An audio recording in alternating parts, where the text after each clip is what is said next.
आता बातमी नंदुरबारमधनं देशातील पहिल्या क्रमांकाच्या मतदार असलेल्या महिलेला आपल्या हक्कासाठी झगडावं लागतंय। काय आहेत त्यांचा संघर्ष बघूयात।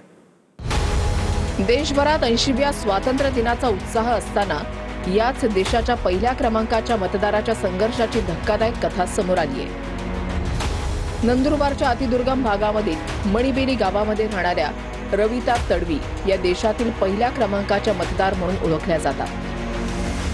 मात्र याच रविता तडवींना आज शासनाच्या योजनांसाठी सरकारी कार्यालयांचे उंबरठे झिजवावे लागतात। 2024 मध्ये झालेल्या वादळी वाऱ्यानं तडवींचं घर उद्ध्वस्त झालं। प्रशासनानं पंचनामा केला, मात्र जवळपास 2 वर्षांनंतरही त्यांना मदत मिळालेली नाही। घरकुलासाठीही अनेक चक्रा मारल्या, मात्र घरकुल मिळालं नाही। मणिबेली गावासाठी 95 घरकुलं मंजूर असल्याचा प्रशासनाचा दावा आहे, पण तडवींना प्रत्यक्ष लाभ मिळाला नसल्याचा आरोप नर्मदा बचाव आंदोलनाच्या कार्यकर्त्या लतिका राजपूत यांनी केलाय। दुसरीकडे त्यांचा वनहक्काचा दावा प्रलंबित असल्यामुळे फार्मर आयडी, पीक विमा, शेती कर्ज आणि इतर योजनांचाही लाभ त्यांना मिळत नसल्याचा त्यांचा आरोप आहे। मैं पहली मतदाता हूँ। मेरा इतनी बुरी हाल है, यहाँ लाइट नहीं है।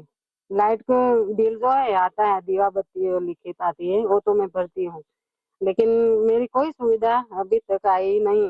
हम नागरिक है ना, वोट देते हैं सबको, चाहे विधानसभा हो, कोई भी विधानसभा इलेक्शन, कोई भी इलेक्शन, सबको वोट देते हैं, तो हमारा हक बनता है ना, हमारा अधिकार मांगना पड़ता है, वो तो हमें कहीं नहीं मिला। मतदाराला राजा म्हणणाऱ्या लोकशाहीमध्ये देशाच्या पहिल्याच मतदार महिलेला तिच्या हक्कासाठी सरकारी कार्यालयांचे उंबरठे झिजवावे लागत असतील तर हा प्रश्न केवळ रविता तडवींचा नाही, तर हा प्रश्न आहे लोकशाहीच्या मूल्यांचा। तिरंगा फडकवणं सोपं आहे, घोषणा देणं सोपं आहे, पण पहिल्या मतदाराच्या डोक्यावर छप्पर देणं आणि तिचा हक्क मिळवून देणं हीच खरी लोकशाहीची परीक्षा आहे।